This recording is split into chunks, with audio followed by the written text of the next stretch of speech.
Vimos la inmunidad de los estados y vimos también los privilegios e inmunidades de los funcionarios que ejercen las relaciones exteriores. Y ahora, en esta oportunidad, vinculado al sistema de inmunidades y privilegios de los funcionarios, vamos a ver el principio de jurisdicción universal en el caso Pinochet.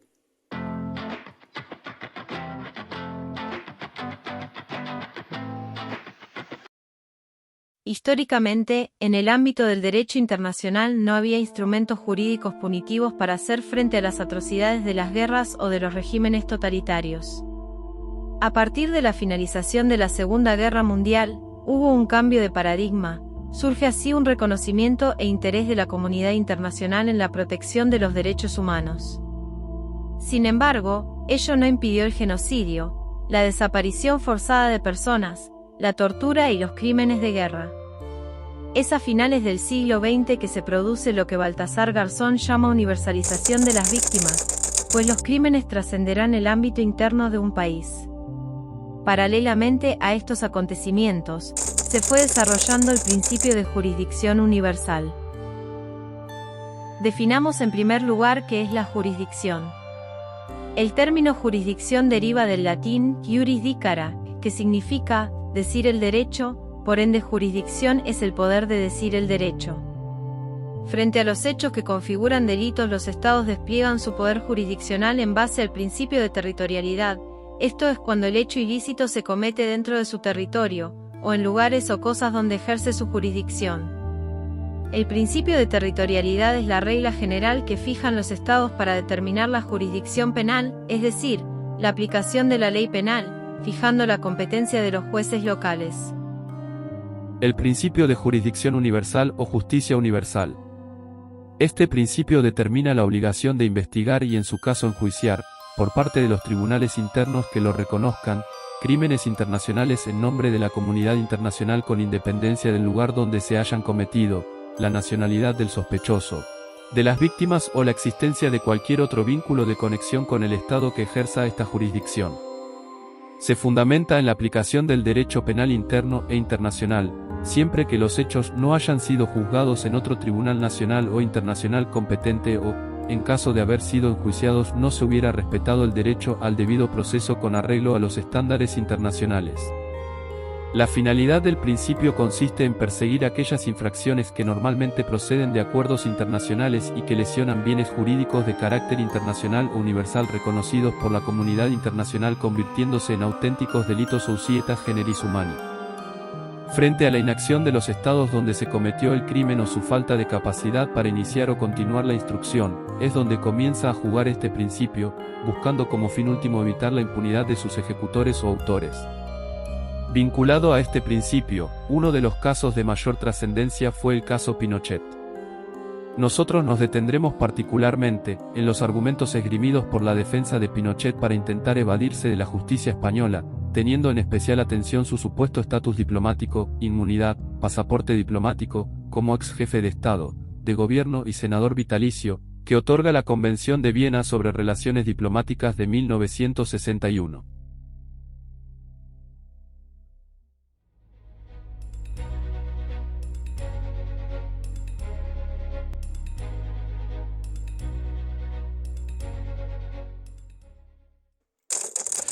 Bueno, mi nombre es Rodrigo Lledó, soy director de la Fundación Internacional Baltasar Garzón. Como mi acento lo delata, pues yo soy chileno y en este módulo vamos a hablar pues, del caso Pinochet.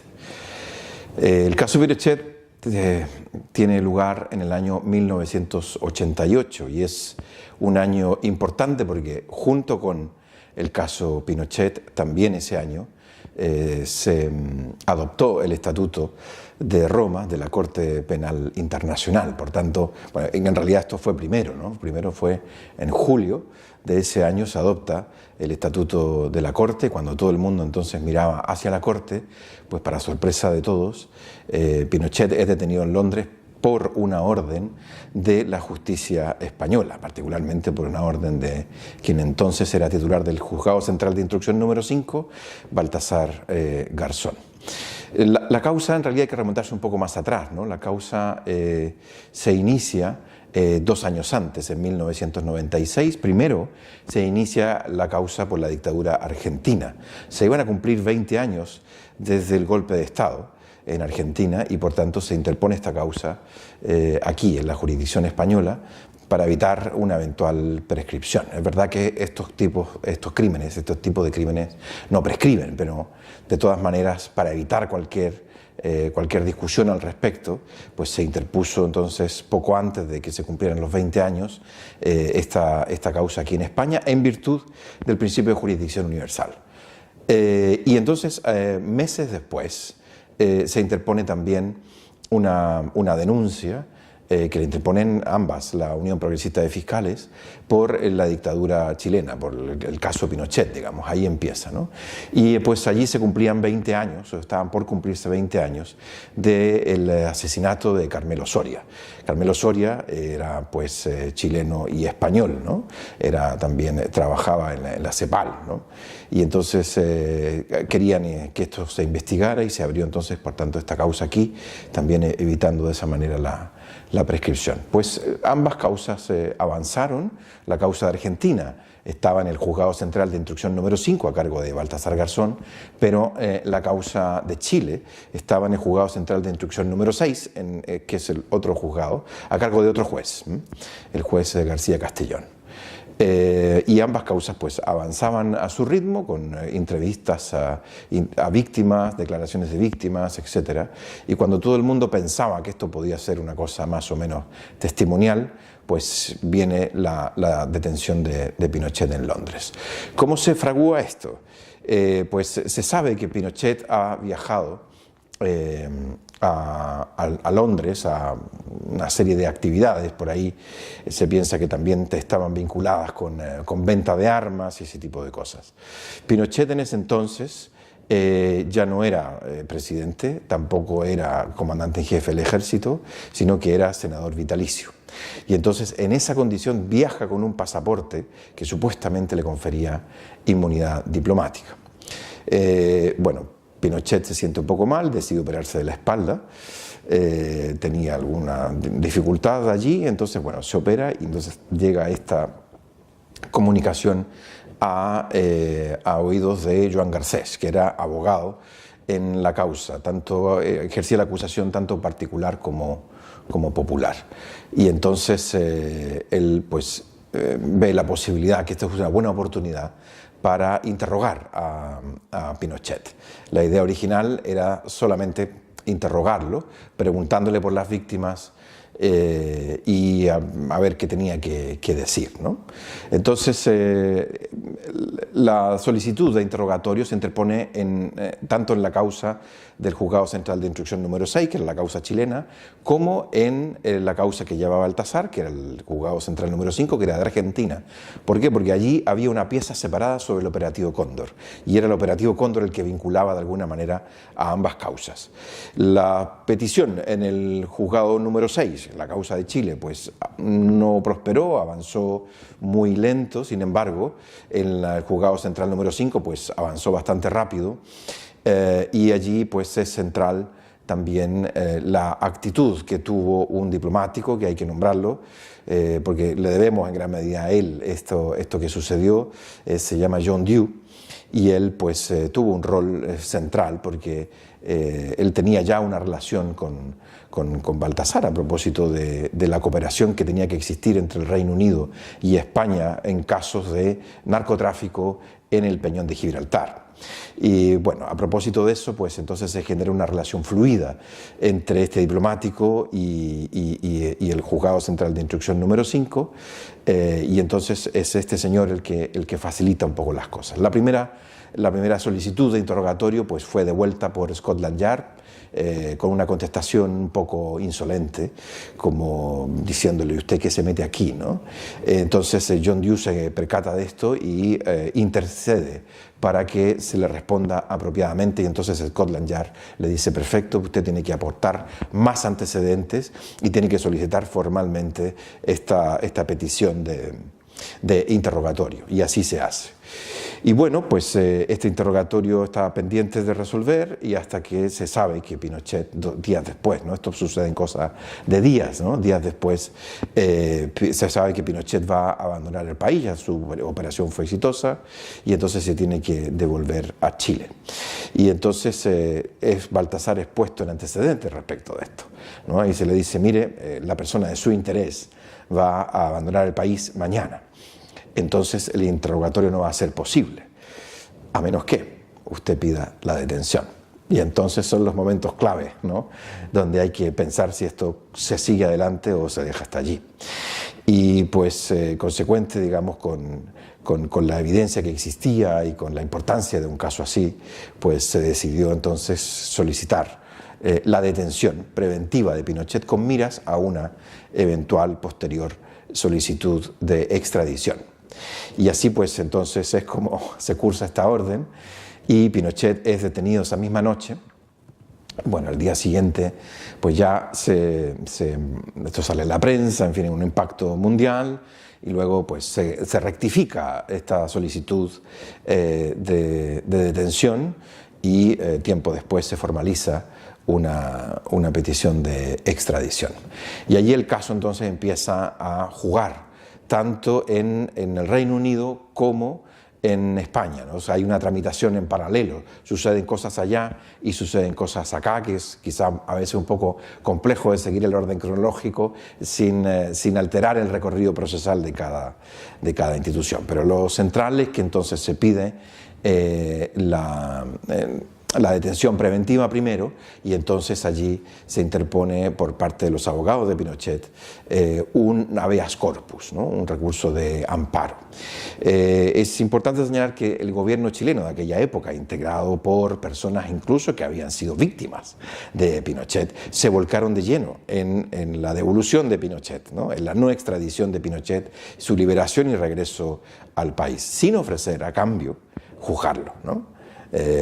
Y esto da mucho que pensar, digamos, respecto de cómo esta gente se volcó tanto en aquello, pues sin un deseo de juzgarlo, ¿no? Favoreciendo una cierta impunidad, digamos, que después ha sido denunciada por las víctimas, etcétera, ¿no? Hay un cuestionamiento ahí de cómo se fraguó nuestra transición, hay cosas que de alguna manera se pactaron a espaldas de la ciudadanía. Algunas sí las supimos, ¿no? Hay una modificación de la Constitución del 80, el año 69 se modifica la Constitución, etcétera, hay una serie de acuerdos y cosas, pero otras parece que no se sabían, ¿no? Si no nos explica de qué manera estas personas que habían sido víctimas de Pinochet pues se vuelcan de lleno en esta defensa ultranza de Pinochet. Bueno, se interpone entonces por abogados de Pinochet pagados con fondos públicos un recurso de amparo, un habeas corpus. La fundamentación, esto es interesante, la fundamentación es primero que los delitos que se le imputan a Pinochet en España no ameritan que sea juzgado en España, ¿sí? Es decir, no existe o desconocen la jurisdicción universal por estos crímenes, ¿no? Por crímenes internacionales, ¿no? Genocidio, tortura, desapariciones forzadas, etc. Dicen no, porque los hechos sucedieron en Chile respecto de víctimas chilenas y el imputado también, Pinochet, es chileno. Por tanto, la justicia española no tiene nada que hacer aquí. Y la segunda argumentación es que Pinochet gozaba de inmunidad, tanto por el pasaporte diplomático que le habían entregado, como porque estos hechos se habrían cometido cuando él era jefe de Estado y jefe de gobierno, gozando por tanto de la inmunidad que otorga la Convención Internacional sobre Relaciones Diplomáticas de 1969.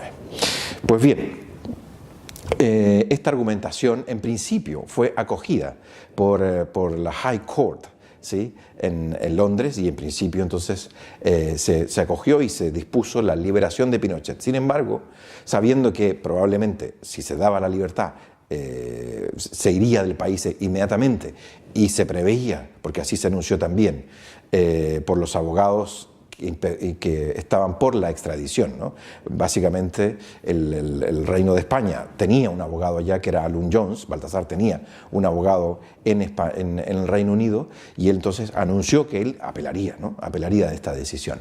Por tanto, cautelarmente se le mantuvo todavía detenido para favorecer esta situación.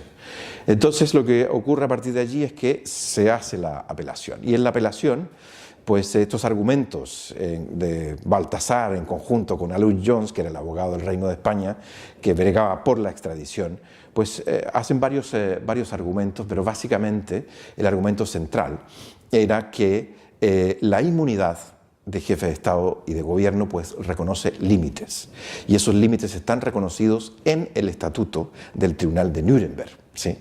Y en el artículo 7, puntualmente, del Estatuto del Tribunal de Nuremberg. Y recordaban que el Reino Unido había sido parte del Tribunal de Nuremberg. Suscribió el Acuerdo de Londres, hubo un juez británico y hubo un fiscal británico, ¿no?, que ejercieron la acusación, son parte de esto, y entonces no podía ahora el Reino Unido desdecirse de todo eso.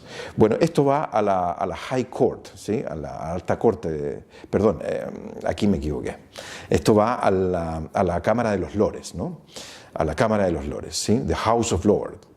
Y la apelación es conocida por ellos, pero mientras tanto también pasan muchas cosas en España, ¿no? Entonces aquí me tengo que devolver a España. ¿Qué ocurre aquí? Pues aquí se impugna, por una parte, la solicitud de detención.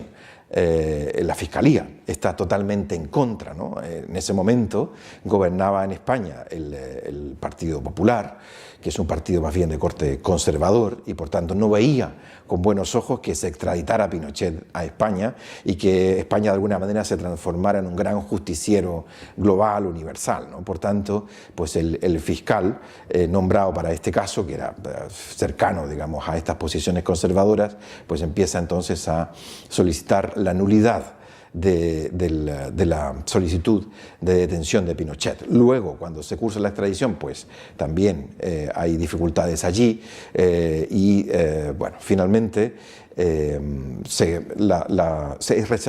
rechazados estos recursos, la solicitud de extradición es cursada formalmente y también se declara competente, o sea, se declara que España tiene jurisdicción. La Sala Penal de la Audiencia Nacional declara que España tiene jurisdicción, porque hay jurisdicción universal sobre los casos de Argentina y de Chile, ¿no? Esto es el 4 y el 5 de noviembre de ese mismo año. Se declara que sí, que efectivamente la jurisdicción universal opera porque son crímenes internacionales. Estas son resoluciones históricas, ¿no? Bueno, ¿qué más sucede? Sucede posteriormente que se dicta el auto de procesamiento de Pinochet aquí, ¿no? Y mientras están pendientes ahora me voy a devolver al Reino Unido, ¿no? Mientras están pendientes las apelaciones en el Reino Unido, lo que sucede allí es que otros estados solicitan también la extradición. Ahí está Suiza, ahí está Francia y también está Alemania, en el sentido de que si Pinochet no es extraditado a España, pues entonces nosotros también pedimos la extradición y que sea extraditado acá. No solamente hay víctimas chilenas por las cuales hay jurisdicción universal, hay víctimas españolas, por tanto habría que extraditarla a España. Pero también entonces habían víctimas de nacionalidad suiza, de nacionalidad francesa y de nacionalidad alemana, pues que fueron las víctimas, pusieron allí las respectivas denuncias y entonces se hacen las solicitudes de extradición. Y también las asociaciones de víctimas lo que hacen es bregar en el Reino Unido. En el Reino Unido ponen también una denuncia en contra de Pinochet para hacer valer algo que es característico del principio de jurisdicción universal, que es la máxima audedere audjudicare, es decir, o juzgar o entregar. Si usted no está dispuesto a entregar a Pinochet a España o a alguno de los otros países que está dispuesto a juzgarlo, entonces usted tiene que juzgar a Pinochet. Sí, es decir, aquí lo que no puede haber es impunidad. O sea, o juzgan otros o juzga usted, pero no puede haber impunidad. Así entonces llega la causa a la Cámara de los Lores, ¿no? A la House of Lords. Y allí pues lo que sucede es por todos conocido. Yo creo que ha sido seguramente el veredicto más televisado, ¿no? y lo podrán encontrar fácilmente en Internet. Ahí lo que dicen los lores es que efectivamente por estos crímenes sí hay jurisdicción universal, cualquiera puede juzgarlos, tanto España como incluso el Reino Unido, y lo otro es que rechazan la extradición de Pinochet porque dicen que no es propio de un jefe de Estado o de gobierno, no está dentro de sus funciones asesinar, torturar, en fin, matar, violar derechos humanos en general, ¿no? Eso no es parte de las funciones de un jefe de Estado o de un jefe de gobierno. Y ahí hay uno de los jueces que hace una comparación sin duda notable, que es que él dice, mire, si decimos que torturar, matar, asesinar es parte de las funciones de un jefe de Estado, entonces eso nos lleva a validar la solución final. Porque Hitler era jefe de Estado, sí, y entonces en ese sentido pues estaríamos diciendo que ahí no podemos entrar y por tanto tendríamos que darle inmunidad a Hitler, y esto ya se lo desconocimos en el Tribunal de Nuremberg, ¿no? Pues bien, sin embargo, pues las cosas no duraron tanto, esta felicidad, digamos, en favor de la justicia y en contra de la impunidad de estos crímenes internacionales. Lo que ocurre allí entonces es que la defensa de Pinochet, muy astuta, pues ve un posible vínculo entre uno de los jueces, Lord Hoffman, con Amnistía Internacional, que había sido parte en la apelación, ¿no? La posible vinculación era que él integraba una sociedad benefactora que juntaba dinero para dárselo a Amnistía Internacional. Y por otro lado, la mujer de Lord Hoffman pues también trabajaba en una repartición de Amnistía Internacional. Y entonces se le reprochaba que él no advirtió de esto y por tanto no se autorrecusó o no dio la posibilidad de que las partes lo recusaran. Y entonces se anula el veredicto y entonces vuelve todo a foja cero, y buscando otros lores que ya no eran especialistas en derecho internacional, sino eran especialistas en derecho mercantil, en otras disciplinas, ¿no? Entonces estos otros jueces en este segundo veredicto son mucho más conservadores y se restringe, por tanto, la extradición, que se da lugar, digamos, se rechaza el habeas corpus, ¿no? y se accede a que continúe el proceso de extradición, se rechaza el habeas corpus, pero ya solamente por aquellos delitos de tortura, que hay una convención establecida, ¿no? Escrita. Ya no nos vamos a Nuremberg, no nos vamos a el genocidio, sino que solamente caso de tortura, y desde la fecha en que esta convención de tortura estaba vigente tanto en Chile como en el Reino Unido como en España, es decir, desde el 8 de diciembre de 1988. Por tanto, si la dictadura terminó el 11 de marzo de 1990, habían apenas unos meses. Sin embargo, en España nuevamente, todas las víctimas acá empezaron a documentar casos de tortura y se lograron documentar 35 casos. Y se hace también la alegación de que, oiga, mire, la situación de los familiares de las víctimas de desaparición forzada, pues son también víctimas de tortura hasta el día de hoy. Es un dolor que inflige el Estado directamente a estas víctimas al no revelar dónde están el paradero de las personas desaparecidas. Entonces, esto va al juzgado de Bow Street, donde se tienen que realizar el juicio mismo, porque lo otro era la apelación de la habeas corpus, ¿no? Entonces ahora empieza la extradición propiamente tal, y el juez pues da lugar a la extradición por estos 35 casos de tortura, y dice, respecto a la situación de los familiares de las víctimas de desaparición forzada, eso lo tendrá que resolver el tribunal competente, es decir, el tribunal español, pero yo autorizo la extradición. Y lo que ocurre entonces a partir de allí es que nuevamente la defensa busca ahora vías diplomáticas, y pues empiezan el ministro Jacques Stro autoriza a que se realicen exámenes médicos, y se realizan unos exámenes médicos. Estos exámenes médicos son imputados por los persecutores, sin embargo no hay posibilidad de revisión, y estos exámenes médicos son en los que se basa finalmente Jacques Stro para decir que por razones humanitarias y de salud pues Pinochet va a ser liberado y no va a ser extraditado y va a ser devuelto a Chile. Entonces lo que sucede allí también son imágenes conocidas que ustedes podrán ver y buscar en internet. Cuando Pinochet regresa a Chile, pues supuestamente tan enfermo que no podía enfrentar un juicio, pues él se levanta de su silla de ruedas, saluda con el bastón, da unos abrazos a sus amigos y se va caminando tan tranquilo para su casa, ¿no? Las imágenes lo mostraban en el Reino Unido todo compungido, todo debilitado, con la mirada perdida, etcétera, etcétera, ¿no? Entonces, bueno. Años después, Jacques Rod dijo que él fue engañado, ¿no? Baltasar también dice, yo nunca fui engañado. Sabíamos que esos exámenes médicos no eran los mejores y sabíamos que si se autorizaban otros exámenes médicos independientes, eso iba a arrojar que él sí podía enfrentar un juicio, como sí lo enfrentó después en Chile. Una vez que él estuvo en Chile, pues entonces allí sí la justicia chilena cambió de parecer y entonces dejó de aplicar la ley de amnistía, una ley de autoamnistía que dejó el propio Pinochet en el año 77, y también entendió que eran crímenes internacionales respecto de los cuales no se podía aplicar la prescripción. Entonces, es un largo proceso. Pinochet enfrentó varios procesos en Chile, algunos fue sobreseído, por otros continuaron adelante, y bueno, él fallece finalmente en su casa, sí, pero bajo arresto domiciliario. No alcanzó a ser condenado, pero sí estaba sometido a proceso en varias causas y bajo arresto domiciliario, ¿no? Lecciones que nos deja el caso Pinochet, que todo esto fue posible gracias a las víctimas. Si las víctimas no hubieran sido las que interponen las denuncias, las que conversan con los fiscales para que se denuncie, las que viajaron a España para que se documentaran los casos, las que viajaron a Londres para documentar el caso allá, pues sin ellas nada habría sido posible.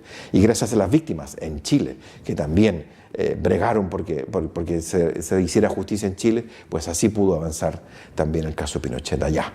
¿Qué pasó después? Después la justicia chilena entonces empezó a procesar a otros cargos importantes, tanto autores intelectuales, pero también ejecutores directos, ¿sí? Al punto que tuvo que abrirse una cárcel especial para ellos, ¿no? Que fue también otra de las negociaciones políticas que hubo allí, ¿no? Está bien, ¿van a haber juicios? Sí. ¿Van a haber militares condenados? Sí. Entonces una cárcel especial, una cárcel tan especial que incluso resulta ser vergonzosa, ¿no? Que queda en Punta Peuco, donde hay pues salas de juego, hay canchas de tenis, etcétera, ¿no? Para que los militares que son condenados pues tengan un pasar pues muy placentero, ¿no? Con todo, la justicia chilena ha avanzado. Y bueno, queda todavía mucho por hacer, muchas causas pendientes. Están todas las causas de tortura, que el Estado no se ha hecho cargo de llevarlas adelante, solamente las causas de detenidos desaparecidos y ejecutados políticos. La de tortura pues no las asume como propias y solamente deja que las víctimas una por una vayan poniendo denuncia o querella ante los tribunales competentes. ¿Qué otro ejemplo nos deja el caso Pinochet? Que la justicia internacional funciona, que la jurisdicción universal es un principio válido y que sirve no solo para juzgar a los perpetradores, sino también para que los tribunales reaccionen y cumplan con su deber. Lo que se espera es que los tribunales chilenos cumplieran con su deber. Si no lo hicieron, pues entonces hay otros tribunales que pueden ejercer jurisdicción en virtud de este principio de jurisdicción universal. Pues eso, muchas gracias.